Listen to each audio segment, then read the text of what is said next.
اب امانتیں صرف یہ نہیں ہوتا کوئی بندہ آپ کو کوئی چیز دے جاتا ہے وہ یہ امانت ہے. اگر زندگی میں بہت ساری ایسی چیزیں ہوتی ہیں جو ہمارے پاس امانت ہوتی ہیں لیکن ہمیں پتہ نہیں ہوتا. مثال کے طور پہ اگر کسی آپ کا کوئی بھتیجا ہے, آپ کا کوئی بھانجا ہے, آپ کی کوئی وراثت میں کسی کا حصہ آپ کے پاس موجود ہے تو وہ اس کی امانت ہے. تو جنت کے راہی جو ہوتے ہیں وہ امانتوں کو ہڑپ کرنے کی کوشش نہیں کرتے, امانتوں کے اوپر جو ہے وہ ڈاکہ ڈالنے کی کوشش نہیں کرتے, اس کو اتھانے کی لینے کی ناجائز کوشش نہیں کرتے, بلکہ جنت کے راہی جو ہوتے ہیں ان کو پتہ ہوتا ہے کہ میرا کیا ہے اور میرے پاس جو کچھ ہے اس میں امانت میرے پاس کون سی ہے. جس کی جو امانت ہے اس کو واپس کرتے ہیں, اس کو پورے بہترین طریقے کے ساتھ امانت دیتے ہیں, وہ جنت کے راہی ہیں. اور پھر فرمایا کہ صرف امانتیں نہیں بلکہ جو وعدے وعید کرتے ہیں, لوگوں کے ساتھ جو کوئی لین دین کا کسی بھی معاملے میں وعدہ کرتے ہیں اس کا بھی لحاظ اور خیال رکھتے ہیں. یہ جنت کے لوگ ہیں, یہ جنت والے ہیں. پھر فرمایا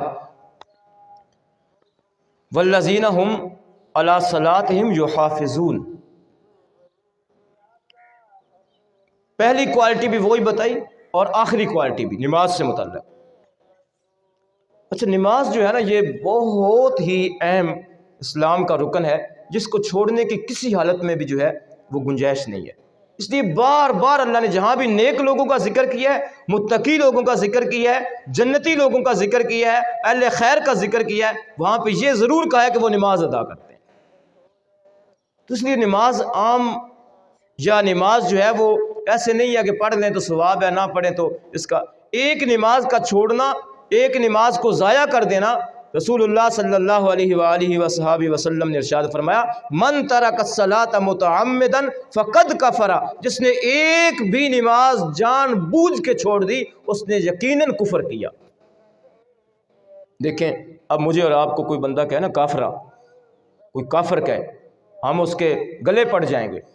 ہم اسے کہیں گے تو نے مجھے کافر کہا ہے, میں تمہیں کافر نظر آ رہا ہوں. اللہ کے نبی فرما رہے ہیں فقد کفر, پکی بات ہے وہ کافر ہے جس نے ایک بھی نماز چھوڑ دی بغیر عذر کے.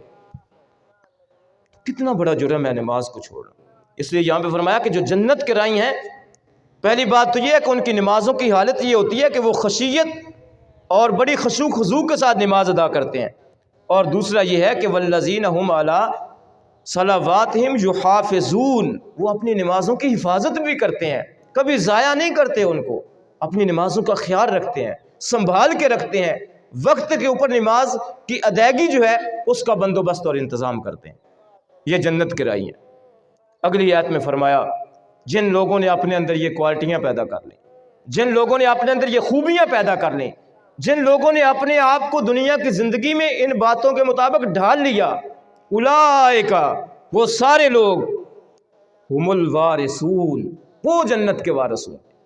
اولئک هم الوارثون, وہ جنت کے وارث ہیں. الذین یرثون الفردوس, اور اس جنت کے وارث ہیں جو فردوس والی جنت ہے, جو اعلیٰ جنت ہے. اللہ ان لوگوں کو اس اعلیٰ جنت کا وارث بنائے گا,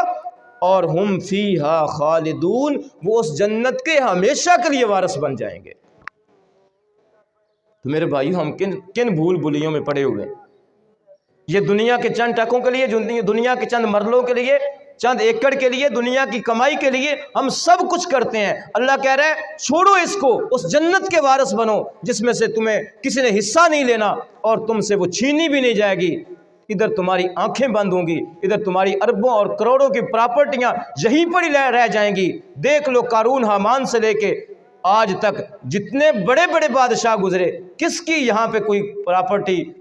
جو ہے کوئی اپنے ساتھ کوئی لے کے گیا ہو, اپنی قبر میں کوئی لے کے گیا ہو, کسی کے ساتھ اس کا سونا دفن کر دیا گیا ہو, اس کے مال جائیداد اس کی قبر میں جو ہے وہ اس کے کام آیا ہو؟ کچھ بھی نہیں ہے. یہ دنیا کی چند روزہ زندگی کا سامان دنیا کے اوپر ہی رہ جاتا ہے. اگر تم یہ چاہتے ہو کہ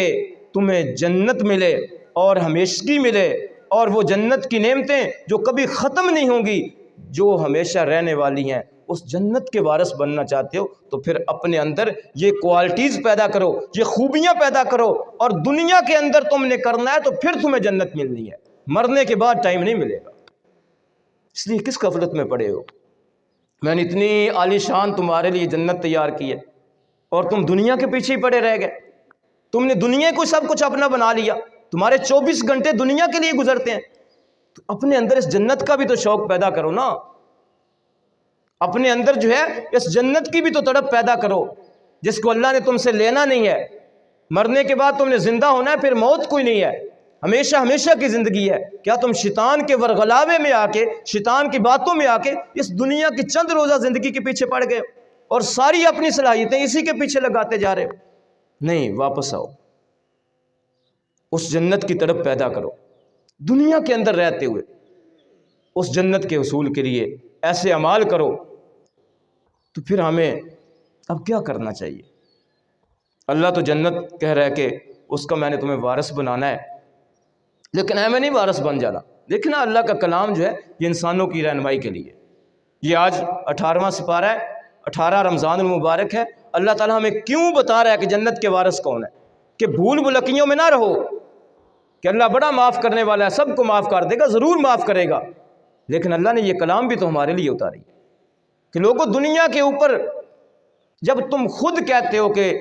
دو بندے ہیں، ایک بندہ محنت کرتا ہے، ایک محنت نہیں کرتا، جو محنت کرنے والا ہوتا ہے اس کو تم شاباش دیتے ہو، مزدوری دیتے ہو، جو محنت نہیں کرتا، کام چوری کرتا ہے، تم اس کو دھتکار دیتے ہو۔ تو رب تعالیٰ جو ہے اس نے بھی تو ایک نظام بنایا ہے، یہ دنیا کا آزمائش ہے۔ وَلَنَبْلُوَنَّكُمْ بِشَيْءٍ مِّنَ الْخَوْفِ وَالْجُوعِ وَنَقْصٍ مِّنَ الْأَمْوَالِ وَالْأَنفُسِ وَالثَّمَرَاتِ، یہ دنیا آزمائش کا گھر ہے، اس دنیا کے اوپر تم آزمائے جا رہے ہو، اپنی آزمائش کے اندر پورا اترنے کی کوشش کرو۔ اور یہ آزمائش کیا ہے؟ خیر اور شر کی آزمائش ہے، اچھائی اور برائی کی آزمائش ہے، نیکی اور گناہ کی آزمائش ہے۔ تو اس آزمائش کے اندر جنت کا راستہ اختیار کرو، جنت کے راستے کے اوپر چل پڑو۔ کبھی ایسے نہیں ہوا کہ آپ نے اگر منڈی باؤدین جانا ہو، آپ سرگودے کی سڑک کے اوپر چڑھ کے آپ جو ہے وہ مغرب کی طرف جا رہے ہوں، اور جانا آپ نے مشرق کی طرف ہو، آپ مغرب کی طرف منہ کیے ہوں، جتنا بھی آپ سفر مغرب کی طرف منہ کر کے کرتے جائیں گے، کبھی آپ مطلوبہ شہر منڈی باؤدین نہیں پہنچ سکیں گے، کیونکہ سمت ہی غلط ہے۔ تو جب ہماری زندگی کی سمت ہی غلط ہوگی، ہماری زندگی کا جو ہے وہ پورے کا پورا جو ہے نظام ہی غلط ہوگا، تو پھر جنت کی راہ کیسے بنے گی؟ سورہ مومنون ہمیں دعوت دیتی ہے، واپس آئیے، پلٹیے جنت کی طرف، اللہ کی رضا کی طرف، اللہ کی خوشنودی کی طرف، اس راستے کے اوپر چل پڑیں جو سیدھا جنت کی طرف جاتا ہے۔ اور اللہ نے پورا پورا راستہ بتا دیا کہ کون سا جنت کا راستہ ہے، اس کے برعکس جو راستہ ہے وہ جہنم کا راستہ ہے۔ تو میں اور آپ یہ فکر کریں، کیا ہم جنت کے راستے کے اوپر چل رہے ہیں یا جہنم کے راستے کے اوپر چل رہے ہیں؟ جہاں جہاں پہ ہمارا کردار، ہماری گفتار، ہمارا چال چلن جنت کے راستے والا ہے، اس پہ اللہ کا شکر ادا کریں، الحمدللہ کہیں، اور اس کے اوپر مزید مضبوط ہو جائیں۔ وہ ہمارے اعمال، وہ ہمارا کردار، وہ ہماری گفتار جو جہنم کے راستے والی ہے، وہاں سے اپنے آپ کو ٹرن لے کے فوری طور پہ جنت کے راستے کی طرف چل پڑے، تو ضرور اللہ تعالیٰ انشاءاللہ ہمیں اس اپنی جنت سے نوازے گا جس کا اس نے مومنوں کو وارث بنانا ہے۔ تو یہ سورہ مومنون کا پیغام تھا کہ لوگوں جنت کے راستے کی طرف چلو اور اپنے اندر وہ خوبیاں اور وہ کوالٹیاں پیدا کرو کہ جو تمہیں اہل جنت میں شامل کر سکیں۔ اس کے بعد سورہ نور ہے، نور، سبحان اللہ۔ اللہ کے حبیب صلی اللہ علیہ وآلہ وسلم نے فرمایا کہ اپنی عورتوں کو سورہ نور سکھایا کرو۔ عورتوں کا خاص طور پہ ذکر کیا کیونکہ اس میں پردے کا حکم ہے، اور اس میں خاص طور پہ ہم سب کی ماں، اس کائنات کی ماں سیدہ عائشہ صدیقہ رضی اللہ تعالی عنہا، ان کے اوپر جو منافقین نے بہتان لگایا، الزام لگایا، اللہ نے سیدہ کائنات کی برات کے اندر سورہ نور کی 10 آیات نازل فرمائیں، اور ساتھ ہی اللہ نے پورے معاشرے کے لیے ایسے نورانی اور ایسے بہترین انتظام کر دیا کہ اس کے بعد کوئی مومنہ عورت اس کے اوپر جو بھی الزام لگائے گا اس کا ایک پورا پورا طریقہ بتا دیا، معاشرے کو کیسے پاک کیا جا سکتا ہے، معاشرے کو کیسے بہترین کیا جا سکتا ہے، اللہ تعالیٰ نے رہنما اصول دے دیے۔ تو اس صورت کے اندر ہماری جو اجتماعی زندگی ہے، جہاں پہ ہم اجتماعی طور پہ رہتے ہیں، اس کو روشن کرنے کے لیے، اس کو بہترین کرنے کے لیے، اس کو منور کرنے کے لیے اللہ نے بہترین ہمیں نور والے احکامات دیے ہیں، اس لیے اس سورت کا نام سورہ نور ہے۔ اور یہاں پہ اللہ کے نور کا ذکر ہے کہ اللہ نور السماوات والارض، کہ اللہ آسمانوں اور زمین کا نور ہے۔ اس اعتبار سے اس سورت کا نام سورہ نور ہے۔ اس کے یقین کریں میں اس کا مطالعہ کر رہا تھا سورہ نور کا، تو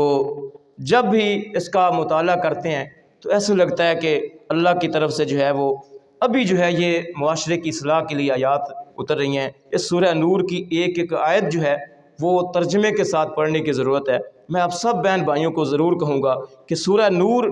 آج کے دن میں، کل کے دن میں، رمضان المبارک میں ایک دفعہ ترجمے کے ساتھ ضرور پڑھیں۔ اگر آپ جو ہے وہ ملا کے نہیں پڑھ سکتے تو صرف ترجمے والا قرآن پاک لے لیں اور ایک دفعہ سورہ نور ساری جو ہے اس کے اندر سے گزر جائیے،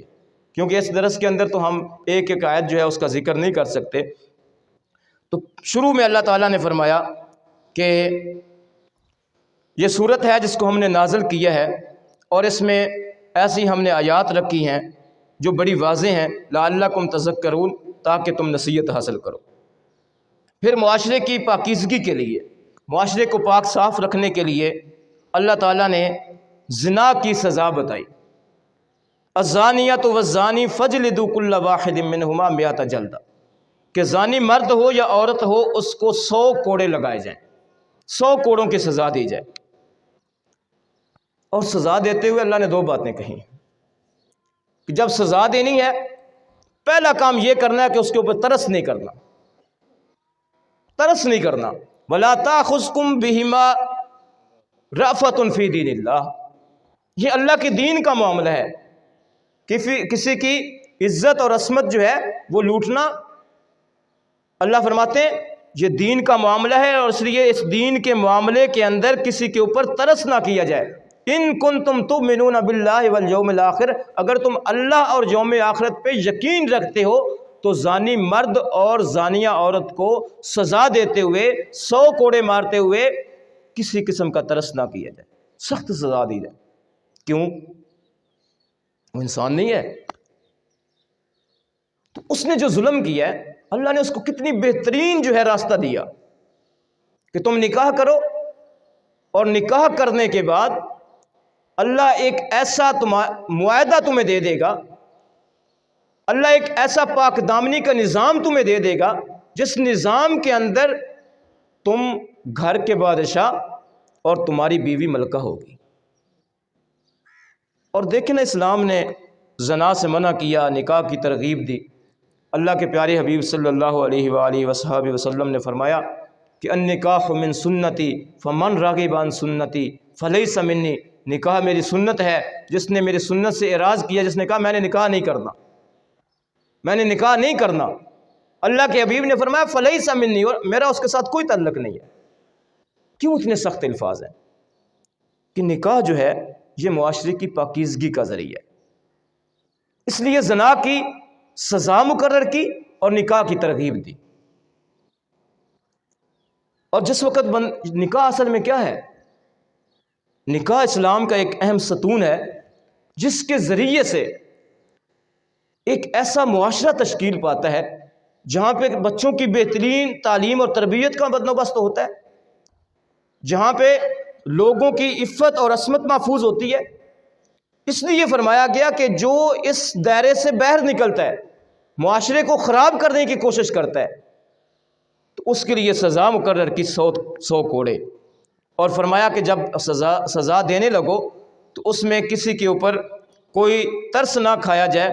اور دوسرا یہ کہا کہ جب سزا دینی ہے وَلْيَشْهَدْ عَذَابَهُمَا طَائِفَةٌ مِّنَ الْمُؤْمِنِينَ، مومنوں کی ایک بہت بڑی جماعت ہو، اس کے سامنے سزا دی جائے۔ تو اب اگر اس ایک اعتبار سے ہم دیکھیں تو ہم کہیں گے کیا اسلام بندے کو جو ہے وہ ذلت کی موت مارنا چاہتا ہے؟ قرآن پاک نے حکم دیا کہ لوگوں کے سامنے مومنوں کی ایک جماعت موجود ہو، اس کے سامنے ان کو 100 کوڑے مارے جائیں، ترس نہ کھایا جائے۔ اصل میں اللہ اس معاشرے کو پاک کرنا چاہتے ہیں ان ناسوروں سے کہ جو اس معاشرے کی پاکیزگی کا خیال نہیں رکھتے، اور جب لوگوں کے سامنے سزا دینے کی بات ہوگی تو پھر باقی معاشرے کو اسے سبق سیکھنے کا موقع ملے گا۔ اگر آپ اندر ہی اندر سے جو ہے اس کو ایک کمرے کے اندر جو ہے کوڑے لگا دیتے ہیں تو معاشرہ پاک نہیں ہوگا۔ یہ انسان کی فطرت ہے کہ یہ ڈر سے سنبھلتا ہے، یہ انسان کی فطرت ہے، یہ شوق دلانے سے سنبھلتا ہے۔ تو شوق بھی قرآن پاک کے اندر دلایا گیا اور ساتھ ہی سزا کا بھی تعین کیا گیا۔ دیکھیں نا، جن معاشروں کے اندر سزا کا عنصر موجود ہے وہاں پہ جرائم کم ہے۔ جہاں پہ چوری پہ اسلام کے مطابق، اسلام کی تعلیمات کے مطابق سزا موجود ہے وہاں چوریاں نہیں ہوتی۔ جہاں پہ زنا کے اوپر جو ہے وہ سزا نافذ ہے وہاں پہ جو ہے وہ اس طرح کی جو ہے وہ فحاشی کے کام نہیں ہوتے۔ تو اس لیے اللہ تعالیٰ اس معاشرے کو پاک کرنے کے لیے سورہ نور کے اندر زانی مرد اور زانیہ عورت کے لیے 100 کوڑوں کی سزا کا جو ہے وہ اللہ تعالیٰ حکم فرما رہے ہیں۔ پھر فرمایا کہ زانی جو ہے وہ زانیہ سے نکاح کر سکتا ہے یا مشرکہ عورت سے کر سکتا ہے، اور زانیہ عورت جو ہے وہ لا ینکحها الا زان او مشرکن، وہ زانی مرد سے نکاح کرے گی یا مشرک سے کرے گی، لیکن وحرم ذلک علی المؤمنین، یہ مومنوں کے اوپر حرام ہو گیا ہے۔ ایک مشرکہ عورت ہے، ایک زانیہ عورت ہے، تو پاک باز مومن مرد جو ہے وہ اس سے نکاح نہ کرے۔ اور آگے جا کے اللہ تعالیٰ نے بتایا ہے کہ پاک باز مرد جو ہیں ان کے لیے پاک باز عورتیں ہیں، اور جو پاک باز عورتیں ہیں ان کے لیے پاک باز مرد ہیں۔ اگلی آیت میں اللہ نے تیسرا قانون ہمیں یہاں پہ یہ بتایا کہ جو نیک مومنہ عورت کے اوپر الزام لگائے، کوئی بھی نیک خاتون ہے، کوئی بندہ ہے نہیں، اس کے اوپر الزام لگا دیتا ہے، تہمت لگا دیتا ہے، تو اس کی سزا کیا ہے؟ فرمایا والذین یرمون المحصنات ثم لم یاتوا باربعۃ شہداء، کہ جو کسی مومنہ عورت کے اندر کے بارے میں یرمون ملامت کرے، اس کے اوپر جو ہے تہمت لگائے، الزام لگائے، پھر 4 گواہ بھی نہ لا سکے، فجلدوہم 80 جلدۃ، اس کو 80 کوڑے مارے جائیں، 80 کوڑوں کی سزا دی جائے۔ اب یہ کیوں ہے کہ ہر بندہ جو ہے وہ اتنا ہی اس کی زبان آوارہ نہ ہو جائے کہ وہ جس کے بارے میں جو چاہے بات کر دے، بلکہ جب وہ بات کرنے لگے کسی مومنہ کے بارے میں، اس کو پتہ ہو کہ جو میں بات کر رہا ہوں اگر یہ اس بات کے اندر وزن نہیں ہوگا، یہ غلط ہوگی بات، تو مجھے 80 کوڑوں کی سزا ملے گی، 80 کوڑوں کی سزا۔ دیکھیں اللہ کو ایک مومنہ خاتون کی عزت کتنی پیاری ہے، کتنی پیاری ہے۔ کہا کہ جو اس کے بارے میں تہمت لگاتا ہے، بات کرتا ہے، اس کے اندر بات ہے نہیں، 4 گواہ نہیں لا سکتا اس بات کے اوپر، اور 4 گواہ لانے کا دیکھیں بہترین انتظام ہے۔ اب ایسا تو کوئی بندہ بے حیا نہیں ہے کہ وہ 4 بندوں کے سامنے کوئی گناہ کرے، تو اس لیے اسلام نے ایسا طریقہ کار اختیار کیا کہ ہر بندہ جو ہے وہ سزا میں نہ آئے، بلکہ وہ جو غلیظ قسم کا انسان ہے اس کو تو سزا ضرور ملنی چاہیے جو اس معاشرے کو تباہ کر رہا ہے۔ لیکن یہ بھی نہیں کہ ہر بندہ اپنی زبان جب مرضی ہے، جس کے بارے میں مرضی ہے، کھولتا چلا جائے۔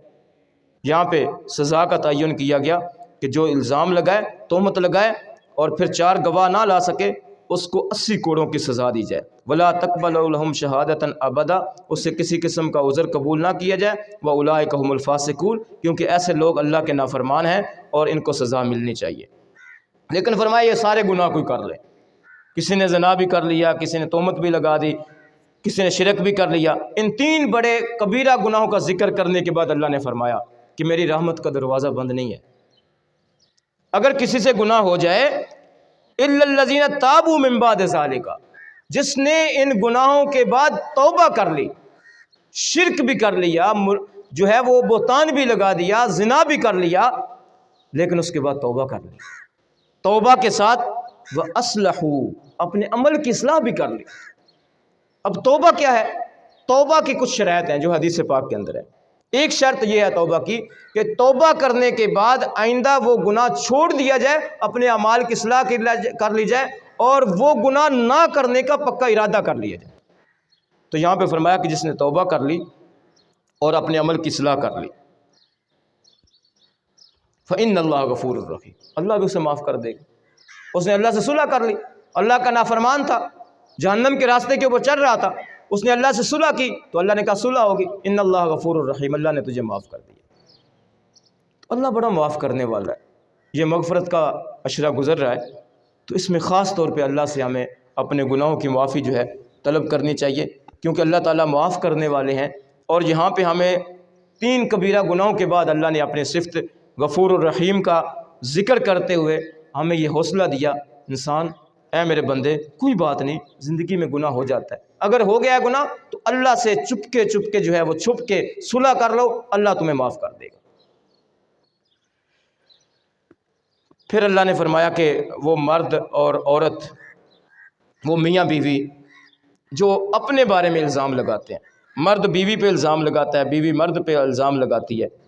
تو ان کے لیے پھر یہ ہے کہ ظاہر جب ان کی زندگی اس طرح کی اجیرن ہو گئی ہے، مشکل ہو گئی ہے، ایک دوسرے پہ الزام لگاتے رہتے ہیں، تو وہ ایک دوسرے کے اوپر لعنت ملامت کر کے ہمیشہ کے لیے الگ ہو جائیں،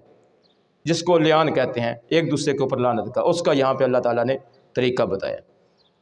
دوسرے رکوع کا آغاز ہوتا ہے اس واقعے کے ساتھ، ان الذین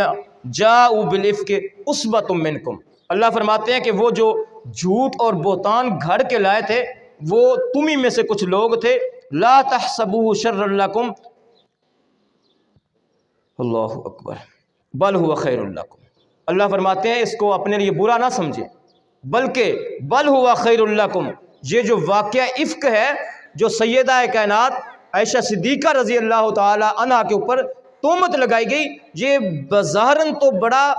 شر والا کام تھا، لیکن اللہ فرماتے ہیں ہم شر کے کام کے اندر سے خیر کو نکالتے ہیں، یہ تمہارے لیے بہتر ہے۔ کیسے بہتر ہے؟ کہ اللہ نے اس ایک واقعے کے ذریعے سے پورے اسلامی معاشرے کے لیے ایسی گائیڈ لائن دے دی، ایسی ہدایات دے دی کہ قیامت تک کے لیے اللہ تعالیٰ نے ماؤں بہنوں بیٹیوں کی عزتوں کے بارے میں اللہ نے قانون بنا دیے اس ایک واقعے کے پیچھے۔ اور پھر اگر یہ منافقین امی عائشہ رضی اللہ تعالی عنہ کے اوپر تہمت نہ لگاتے تو آج ہم اس مجلس کے اندر بیٹھ کے ان کا ذکر نہ کر رہے ہوتے، اچھے الفاظ کے ساتھ ذکر نہ کر رہے ہوتے۔ تو واقعہ کچھ اس طرح ہوا کہ نبی پاک صلی اللہ علیہ وآلہ وصحبہ وسلم صحابہ کرام کے ساتھ ایک غزوہ کے اوپر گئے ہوئے تھے، جس کا غزوہ کا نام تھا بنی مستلق۔ وہاں سے واپس آ رہے تھے، رات کی تاریکی میں ایک جگہ پہ پورا جو قافلہ تھا اس نے پڑاؤ کیا، رکے اپنی حاجات کو پورا کرنے کے لیے۔ تو سیدہ عائشہ صدیقہ رضی اللہ تعالی عنہ اپنی ضرورت رفع حاجت کے لیے ذرا دور چلی گئیں۔ ظاہر ہے نبی پاک صلی اللہ علیہ وآلہ وسلم کی جو ازواج مطہرات ہیں، ان کی جو عفت و عصمت اور ان کی جو پاکیزگی اور ان کی جو حیا والی بات ہے، وہ تو اس کائنات کے اندر جو ہے سارے انسانوں اور ساری جو خواتین ہیں اس سے زیادہ ہے۔ تو آپ ذرا دور چلی گئیں، تو آپ کے آنے سے پہلے وہ جو قافلہ تھا وہ رخصت ہو گیا۔ اس وقت ایک رواج تھا کہ چونکہ لوگ اونٹوں کے اوپر، گھوڑوں کے اوپر جو ہے وہ سوار ہوتے تھے اور چھوٹی چھوٹی ضرورت کی چیزیں ساتھ ہوتی تھی، یہ تو نہیں ہوتا تھا کہ کھانا پکانا ہے تو آگے ہوٹل ہوگا وہاں سے کھانا کھا لیں گے، ساری ضروریات اگر مہینے کا سفر تو مہینے کا پورا بندوبست کر کے نکلتے۔ تو ایک آدمی پیچھے ہوتا تھا جو پیچھے قافلے کے پیچھے چلتا تھا کہ کسی کی کوئی چیز گر جائے یا رہ جائے پیچھے تو وہ اس کو اٹھا لے، یہ دستور تھا۔ تو حضرت صفوان رضی اللہ تعالیٰ عنہ بڑے مخلص صحابی تھے، بڑے نیک صحابی تھے، تو ان کی یہ ڈیوٹی تھی کہ وہ پیچھے آئیں گے۔ تو جس وقت حضرت عائشہ صدیقہ رضی اللہ تعالیٰ عنہ رفع حاجت سے فارغ ہو کے وہاں پہ پہنچی تو قافلہ جا چکا تھا۔ آپ وہیں پہ بیٹھ گئے کہ قافلے والے جب دیکھیں گے آگے جا کے میں ساتھ نہیں ہوں، کوئی بندہ واپس آئے گا تو مجھے ساتھ لے جائے گا، میں اکیلی جو ہے وہ کہاں پہ جاؤں گی۔ تو پیچھے حضرت صفوان جو تھے وہ جب وہاں پہنچے تو انہوں نے دیکھا کہ یہ تو رسول اللہ کی بیوی ہیں، کیونکہ آپ کا جو تھا جس پردے کے اندر آپ ہوتی تھی وہ مخصوص تھا۔ تو انہوں نے آپ کو ساتھ لیا اور اس قافلہ بہت آگے جا چکا تھا، آپ کو ساتھ لے کے اپنے سواری کے اوپر سوار کر کے مدینہ چلے گئے۔ جب مدینہ گئے تو اس وقت صبح ہو چکی تھی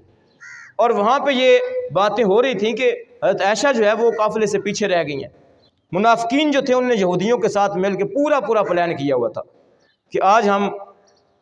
نبی مہربان صلی اللہ علیہ وآلہ وسلم کی بیویوں کے اوپر بھی جو ہے وہ انگلیاں اٹھائیں گے۔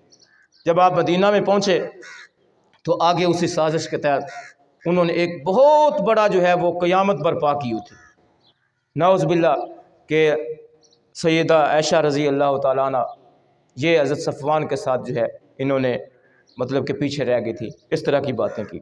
تو اللہ تعالیٰ فرماتے ہیں کہ ان الذین جاؤ بالافک، یہ سراسر جھوٹ اور بہتان ہے جس کو یہ لوگ بیان کر رہے ہیں۔ اور پھر جب ایسا واقعہ ہو گیا، منافقین نے باتیں کرنا شروع کر دیں اور ایک ایسا جو ہے وہ بدتمیزی کا طوفان اٹھایا کہ ہر مسلمان مومن کے پاس جا کے انہوں نے ان کو جو ہے وہ اس بات کے بارے میں جو ہے وہ ورگلانے کی کوشش کی۔ حالات جو ہے وہ کافی خراب ہو گئے۔ اب دیکھیں، میں جب یہ پڑھ رہا تھا تو میں سوچ رہا تھا کہ اللہ نے تو نبی کو بھی معاف، اللہ تعالیٰ کے نبی کو بھی لوگوں نے معاف نہیں کیا، آپ کی بیویوں کو بھی معاف نہیں کیا، ان کے بارے میں بھی لوگ ایسے جو ہے وہ بے بنیاد باتیں کرتے رہے۔ لیکن اللہ تعالیٰ نے آپ کی عفت اور عصمت اور آپ کی برات کا اعلان کیا۔ تو جب ایسی باتیں ہونا شروع ہو گئیں تو نبی مہربان صلی اللہ علیہ وآلہ وسلم کے پاس بھی آ کے لوگ کہتے کہ یہ کیا کیا عائشہ نے، یہ کیا ہو گیا آپ کے خاندان کے ساتھ، آپ کی بیوی نے کیا کر دیا؟ تو اللہ کے نبی صلی اللہ علیہ وآلہ وسلم بڑے پریشان تھے۔ حضرت عائشہ فرماتی ہیں کہ آپ گھر میں آتے مجھ سے بولتے نہیں تھے، آپ گھر میں آتے اپنی ضرورت پوری کرتے، کھانا وغیرہ کھاتے چلے جاتے، بولتے نہیں تھے۔ ایک دن میں نے پوچھا یا رسول اللہ میں پھر اپنے میکے چلی جاؤں؟ تو آپ نے فرمایا چلی جاؤ۔ کہتی ہیں کہ جب اللہ کے حبیب نے یہ بات کی تو میری جان نکل گئی، لیکن میں روتی رہی اور میں میکے چلی گئی۔ میں اپنے ماں باپ کے پاس گئی، ابو بکر کے پاس گئی، اپنی ماں ام سلمہ کے پاس گئی، تو وہ بھی میرے ساتھ ناراض تھے کہ رسول اللہ کی عزت کا بھی خیال نہیں کیا۔ کہتے ہیں کہ کافی دن روتے ہوئے گزر گئے، سارے پریشان تھے، ماں اپنی جگہ پہ پریشان، ابو بکر باپ اپنی جگہ پہ پریشان، اور رحمت للعالمین نبی اپنی جگہ پہ پریشان، اور منافق ہیں کہ ان کو جو ہے وہ بات ملی ہوئی ہے اور پورے مدینے کے اندر جو ہے انہوں نے ڈنڈورا پیٹا ہوا ہے۔ تو کہتی ہیں کہ ایک دن اللہ کے نبی تشریف لے آئے، میں اپنے والدین کے گھر میں تھی، آپ تشریف لائے، مجھے بلایا، میں نے سمجھا کہ آج کوئی جو ہے وہ برات کا اعلان ہونے والا ہے۔ میں آئی تو میرے ساتھ جو ہے وہ میرے باپ بھی بیٹھ گئے، میری ماں بھی بیٹھ گئی۔ تو رسول اللہ صلی اللہ علیہ وآلہ وسلم نے بات کو شروع کیا، کہتے ہیں کہ مجھے کہتے ہیں عائشہ یہ میں کیسی باتیں سن رہا ہوں، اگر تجھ سے کوئی گناہ ہو گیا ہے تو اللہ سے توبہ کرو، اور اگر تجھ سے کوئی گناہ نہیں ہوا تو اللہ ضرور جو ہے تمہاری برات کا اعلان کرے گا۔ کہتی ہیں جب آپ نے یہ بات کی نا کہ گناہ ہو گیا تو توبہ کرو، تو میں نے کہا کہ اے اللہ کے نبی آپ کو میرے اوپر یقین نہیں ہے؟ کہتے ہیں کہ فرمایا کہ میں یہی کہہ رہا ہوں کہ اگر آپ کے بارے میں ایسی بات نہیں ہے تو اللہ ضرور جو ہے وہ آپ کی برات کا اعلان کرے گا۔ پھر کہتے ہیں کہ میں نے اپنے والد حضرت ابو بکر کو مخاطب کیا کہ والد محترم آپ رسول اللہ کی بات کا جواب دیجئے۔ تو والد محترم کا یہ جواب تھا کہ میں اب اس بات کا کیا جواب دے سکتا ہوں، اس بات کا جواب تو اللہ نہیں دینا ہے۔ پھر کہتے ہیں میں نے اپنی ماں حضرت ام رومان کو کہا کہ ماں جی آپ ہی اس بات کا جواب دیجئے رسول اللہ کو۔ تو ماں کا بھی وہی جواب تھا کہ میں اب اس کا کیا جواب دوں۔ کہتے ہیں کہ جب تینوں بڑے جو میرے سامنے، ایک خامد، ایک ماں اور ایک باپ، تینوں بڑے رشتے میرے سامنے تھے، تینوں نے جب جو ہے وہ انکار کر دیا تو کہتی ہے میں روتی ہوئی ایک کونے میں چلی گئی اور میں اللہ سے رو رو کے گڑ گڑا کے یہ کہتی کہ یا اللہ تجھے تو پتہ ہے میں تو پاک صاف ہوں، تو میرے قریبی جو رشتہ دار ہیں، میرے جو سر کے تاج ہیں، انہوں نے بھی جو ہے وہ واضح طور پہ میری برات کا اعلان کرنے سے کہہ دیا کہ آپ اللہ سے توبہ کرو، گناہ ہو گیا۔ کہتی ہیں پھر ایک مہینہ گزر گیا، ایک مہینہ پورا منافقین نے ڈنڈورا پیٹا ہوا ہے کہ یہ دیکھیں خاندان نبوت، یہ دیکھیں نبی کی بیوی نے کیا کر دیا، نعوذ باللہ۔ تو پھر ایک مہینے کے بعد آپ صلی اللہ علیہ وآلہ وسلم حضرت ابوبکر کے گھر تشریف لائے اور فرمایا کہ عائشہ تجھے مبارک ہو، اللہ نے تیری برات کے لیے 10 آیات نازل کر دی ہیں، اور ساتھ پورے معاشرے کے لیے اور قیامت تک کے لیے مسلمان بیٹیوں اور ماؤں کے لیے عفت و عصمت کی حفاظت کا ایسا پورا نظام دے دیا ہے کہ آج کے بعد کوئی منافق جو ہے کسی عام مومنہ کے بارے میں بھی بات کرتے ہوئے منہ کھولتے ہوئے پہلے سوچے گا کہ اس کا انجام کیا ہوگا۔ کہتی ہیں کہ جب آپ نے خوشخبری دی، آپ کا چہرہ کھلا ہوا تھا، آپ ہنس رہے تھے، آپ کے چہرے کے اوپر جو ہے وہ بڑی تازگی تھی، میں نے جب دیکھا اور میری ماں مجھے کہتی ہیں اٹھو رسول اللہ کا شکریہ ادا کرو، کہتی ہیں میں نے کہا میں کسی کا شکریہ ادا نہیں کروں گی، میں اس رب کا شکریہ ادا کروں گی، آپ تینوں نے تو مجھے جواب دے دیا تھا، میں پہلے اس رب کا شکریہ ادا کروں گی۔ سجدہ ریز ہو گئی اور رب کے سامنے جو ہے رب کا شکریہ ادا کیا۔ دیکھیے کون سی وہ آیات ہیں، اللہ فرماتے ہیں لولا اذ سمعتموہ ظن المؤمنون والمؤمنات بانفسہم خیرا وقالوا ھذا افک مبین، کہ کیوں نہ جب لوگوں نے اس کو سنا تو کہتے کہ یہ تو سراسر جھوٹ ہے، لولا جاؤ علیہ باربعۃ شہداء، پھر اس کے اوپر 4 گواہ کیوں نہ لا سکے۔ اللہ فرماتے ہیں فاولئک عند اللہ هم الکاذبون، یہ لوگ اللہ کے ہاں جھوٹے ہیں، اور اللہ کا فضل اور اس کی رحمت تمہارے اوپر نہ ہوتی تو پھر دنیا میں بھی تمہارے اوپر عذاب آ جاتا۔ اتنی بڑی تم نے سیدہ کائنات کے بارے میں باتیں کی تھیں، پھر فرمایا کہ استلقونہ بألسنتکم وتقولون بافواہکم ما لیس لکم بہ علم، جب تم حضرت عائشہ کے بارے میں تمہاری زبانیں ایسی باتیں کر رہی تھیں کہ جن کی کوئی حقیقت نہیں تھی، جن کے بارے میں تمہیں علم نہیں تھا، وتحسبونہ ہینا، لوگو تم تو ان باتوں کو معمولی سمجھ رہے تھے، لیکن وَهُوَ عِندَ اللَّهِ عظیم، اللہ کے پاس یہ بہت بڑی بات تھی کہ نبی کی بیوی کے اوپر بہتان لگانا۔ لولا اذ سمعتموہ، جب تم نے اس کو سنا، قلتم ما یکون لنا ان نتکلم بہذا، تم نے کیوں نہ کہا کہ ہم اس کے بارے میں بات بھی نہیں کریں گے کیونکہ یہ رسول اللہ کے خاندان کا معاملہ ہے۔ سبحانک ھذا بہتان عظیم، اللہ نے فرمایا اللہ کی ذات پاک ہے اور یہ بہت بڑا جھوٹ گڑا گیا تھا۔ ایسے اللہ نے سیدہ کائنات کی عفت و عصمت کا اہتمام کیا اور آپ کی برات کا اعلان کیا، اور پھر آگے فرمایا کہ یعظکم اللہ، سنو اللہ تمہیں یہ نصیحت کرتا ہے،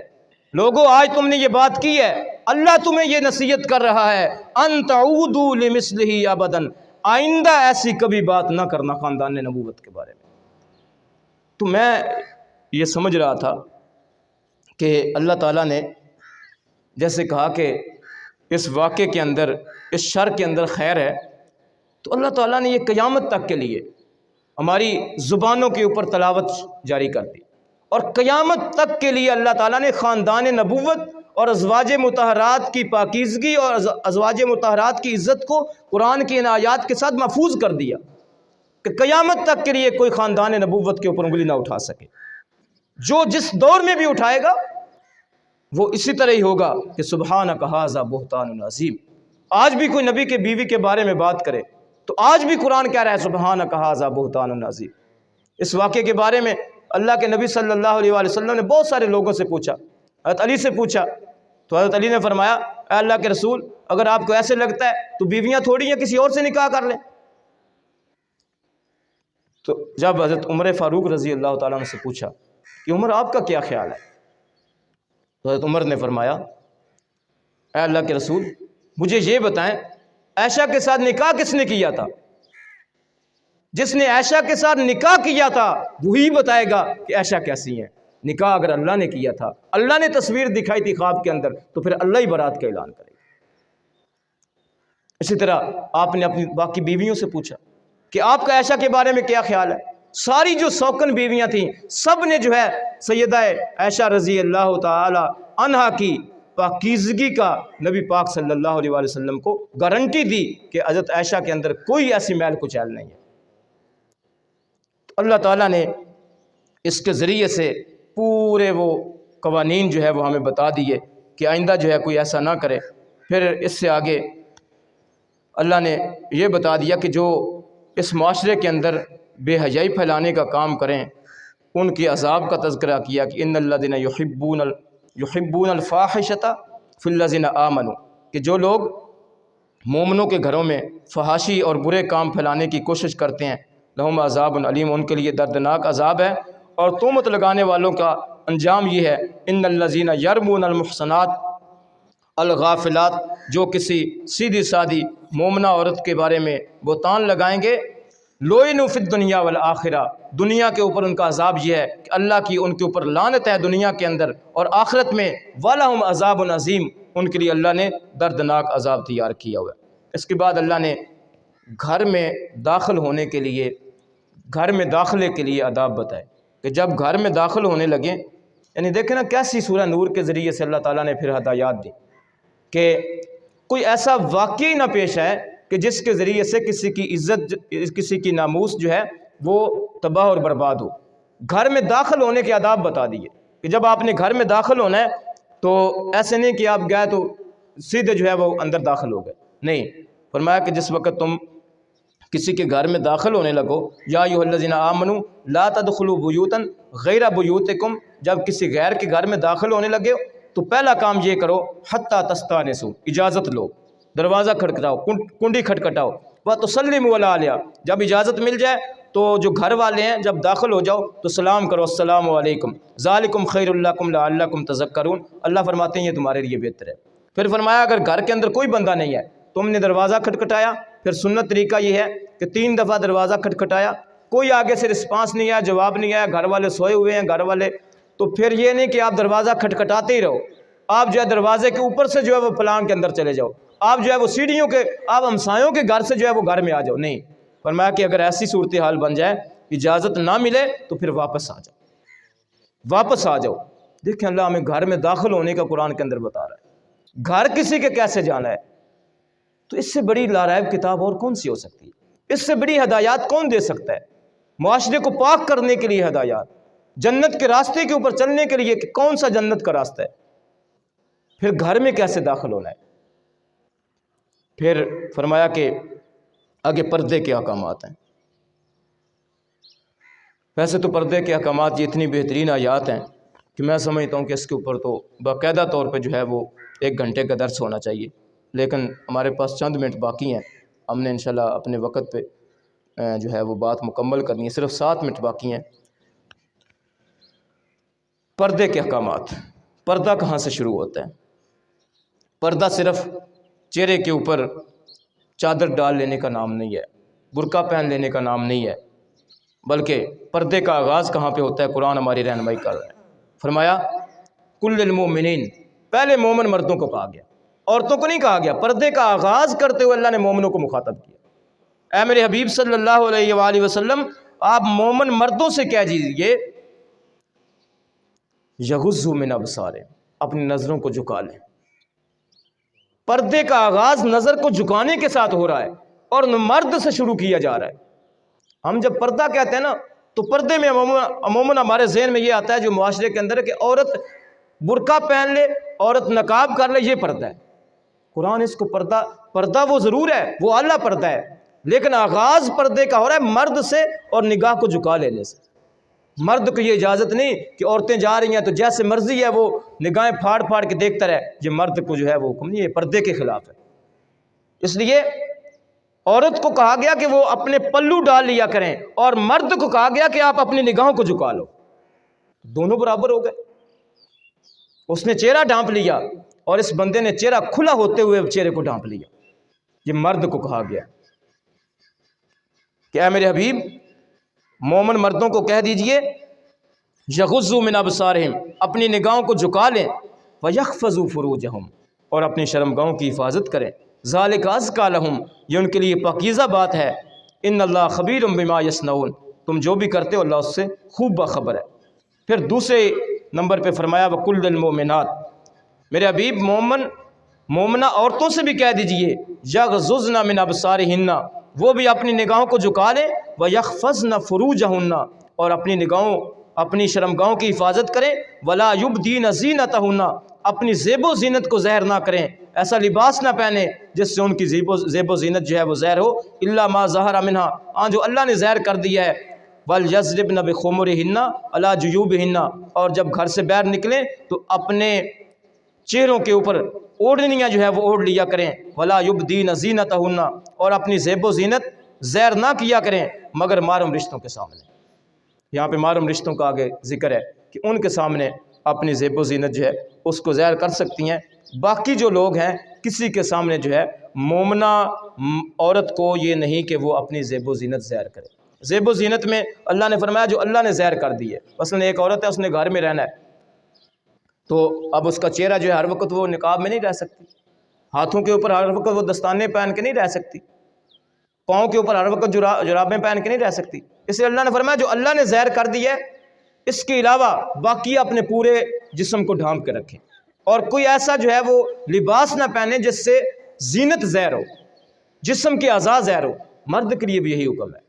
عورت کے لیے بھی یہی حکم ہے۔ اور فرمایا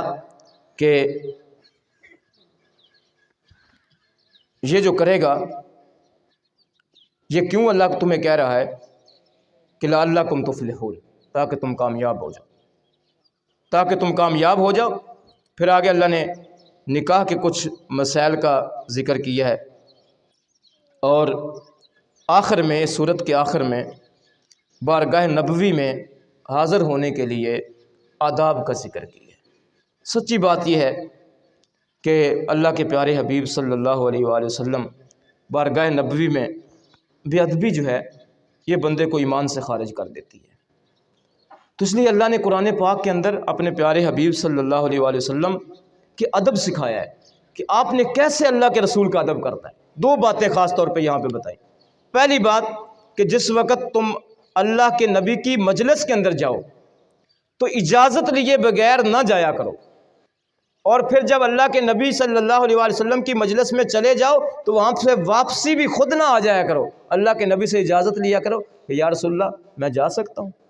اللہ کے نبی اجازت دیں تو واپس جاؤ، نہ دیں تو واپس نہ جاؤ۔ یہ صحابہ کرام کو جو ہے ادب سکھایا جا رہا ہے کہ یہ نہیں کہ جب آپ کا دل کرے اللہ کے نبی کی مجلس میں چلے جائیں، جب دل کرے واپس آ جائیں، جاتے ہوئے بھی اجازت لیں۔ اور پھر اللہ نے اپنے نبی صلی اللہ علیہ وآلہ وسلم کے گھر میں خاص طور پہ جب آپ گھر میں موجود ہوں، وہ آگے ہمارے درس میں آئے گا، گھر میں جب موجود ہوں تو گھر میں موجود ہوتے ہوئے بلانے کا بھی طریقہ بتایا کہ جیسے تم عام گھروں کے پاس جاتے ہو، باہر جا کے کہتے ہو کہ اے فلاں بہرا، ایسے نہیں کرنا میرے نبی کے ساتھ۔ میرے نبی کی ذات اور میرے نبی کی عظمت جو ہے وہ بہت بلند ہے۔ میرے نبی عام لوگوں کی طرح نہیں ہے کہ جیسے تم عام لوگوں کو بلاتے ہو تم ایسے میرے نبی کو بلاتے۔ پھر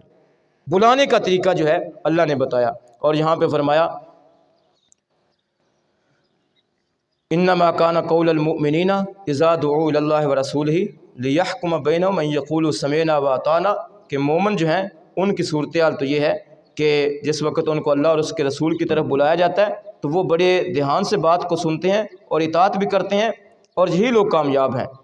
اور فرمایا کہ لا تجعلوا دعاء الرسول کدعاء بعضکم بعضا، اے لوگو تم جیسے ایک دوسرے کو پکارتے ہو ایسے میرے نبی کو نہ پکارو۔ تو ادب رسول یہ ایمان کا حصہ ہے۔ باادب با نصیب، بے ادب بے نصیب۔ اگر رسول اللہ صلی اللہ علیہ وآلہ وسلم، ازواج مطہرات، صحابہ کرام، ان پاک ہستیوں کا ادب نہیں ہوگا، اہل بیت کا ادب نہیں ہوگا، تو پھر آپ ایسے سمجھیں کہ ہمارا ایمان مکمل نہیں ہے۔ اس لیے اللہ نے یہاں پہ پوری جو ہے وہ تفصیل بیان کی ہے آخری رکوع کے اندر۔ آپ اس کو جو ہے وہ گھر جا کے ترجمے کے ساتھ پڑھ سکتے ہیں۔ تو اللہ نے فرمایا کہ الا ان للہ ما فی السماوات والارض، یہ ادب رسول ذکر کرنے کے بعد آخری آیت میں فرمایا کہ یہ ساری باتیں جو ہوئی ہیں یہ اللہ کی طرف سے ہیں، اور اللہ وہ ہے جس کی آسمان و زمین کے اندر حکومت ہے، اسی کا جو کچھ آسمانوں اور زمین میں ہے۔ قد یعلم ما انتم علیہ، وہ جانتا ہے تم کیا ہو، ویوم یرجعون الیہ، جس دن تم اس کی طرف لوٹائے جاؤ گے، فینبئہم بما عملوا، جو کچھ تم نے کیا ہے اللہ خوب تمہیں اس کے بارے میں بتا دے گا۔ نامہ اعمال تیار ہو رہا ہے، واللہ بکل شیء علیم، اور اللہ ہر چیز پہ علم رکھنے والا ہے، ہر چیز پہ قادر ہے۔ تو ان ہدایات کے ساتھ سورہ نور کا اختتام ہوتا ہے۔ کل انشاءاللہ ہم اپنے درس میں سورہ فرقان اور اس کے ساتھ سورہ شعراء، اور اس طرح سورہ شعراء سے آگے سورہ نمل، اس کا درس ہوگا، جس میں اللہ نے خاص طور پہ رحمان کے بندے جو ہیں، ایک رحمان کے بندے، دوسری طرف شیطان کے بندے، جو رحمان کے بندے ہیں ان کا ذکر کیا ہے کہ رحمان کے بندے کون سے ہوتے ہیں۔ تو کل انشاءاللہ رحمان کے بندوں کا ذکر ہوگا۔ ہم اپنے آپ کو رحمان بندوں کے ساتھ جو ہے وہ شامل کرنے کے لیے قرآن ہمیں کیا تعلیمات دیتا ہے، یہ انشاءاللہ جو ہے وہ درس میں شامل ہوگا۔ تو آپ سب سے میری یہ درخواست ہے، یہ میں روز ہی کہتا ہوں کیونکہ میری ڈیوٹی ہے، اگر میں نہیں کہوں گا تو پھر شاید میں اپنی ڈیوٹی سے غفلت کر رہا ہوں۔ تو قرآن پاک کی اس محفل کو زیادہ سے زیادہ جو ہے وہ بابرکت تو پہلے ہی ہے، زیادہ سے زیادہ اس کی رونق کو بڑھانے کے لیے اپنا اپنا کردار ادا کریں۔ جو آپ کے دوست احباب اس محفل سے محروم ہیں ان کو یہاں پہ لائیں۔ دیکھیں اللہ کا کلام لوگوں کی ہدایت کے لیے موجود ہے، ہم ہیں کہ غفلت میں پڑے ہوئے ہیں۔ تو ایک حدیث پاک کے ساتھ اپنی بات کو ختم کرتا ہوں کہ اللہ کے نبی صلی اللہ علیہ وآلہ وسلم نے فرمایا کہ قیامت کے دن قرآن سفارشی بن کے آئے گا لوگوں کا۔ پھر کچھ صورتوں کا ذکر کیا، سورہ بقرہ کا ذکر کیا، سورہ یاسین کا ذکر کیا کہ یہ اللہ سے جھگڑا کریں گے، یہ اللہ سے کہیں گے یا اللہ اس بندے نے دنیا میں میرے مطابق زندگی گزاری، قرآن کہے گا شفیع بن کے آ جائے گا، اس نے میرے حکموں کے مطابق زندگی گزاری اور یہ جہنم میں چلا جائے۔ ایسے نہیں ہو سکتا۔ چھوٹے موٹے جو گناہ ہوں گے اللہ تعالیٰ قرآن پاک کی سفارش کو قبول کرے گا اور اس بندے کو اللہ جنت میں داخل کر دے گا۔ اس لیے قرآن پاک کا سیکھنا یہ ہمارے اوپر بہت ضروری ہے۔ ہم اس کے مطابق زندگی گزاریں گے، یہ دنیا میں نہیں آخرت میں بھی ہمیں سر بلند کرے گا۔ اللہ پاک سے ہم یہ دعا کرتے ہیں کہ اللہ پاک ہماری اس توفیق کو برقرار رکھے اور اللہ تعالیٰ ہمیں قرآن پاک کی سمجھ عطا فرمائے۔